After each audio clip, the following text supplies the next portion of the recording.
आपल्या घरासाठी आकर्षक दर्जेदार sliding windows, French folding windows, WC windows बसवायच्यात?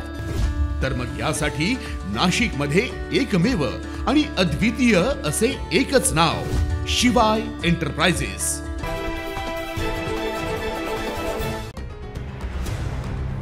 12 ज्योतिर्लिंगांपैकी एक असलेल्या नाशिकमधील त्र्यंबकेश्वरच्या दर्शनासाठी दररोज हजारो भाविक त्र्यंबकेश्वर नगरीत दाखल होत असतात।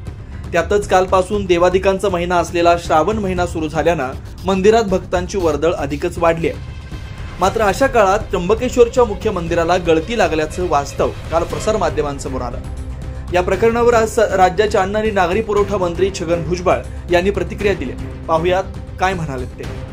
पण हे काय का ते मंदिर तो सगळे आहे ते शेकडो वर्ष जुनी आहेत, पुन्हा पावसाला ते तोंड देत आहेत। मग अशा वेळेला त्या पुरातत्व खात्याने जे आहे पुन्हा एकदा ते पाहिलं पाहिजे।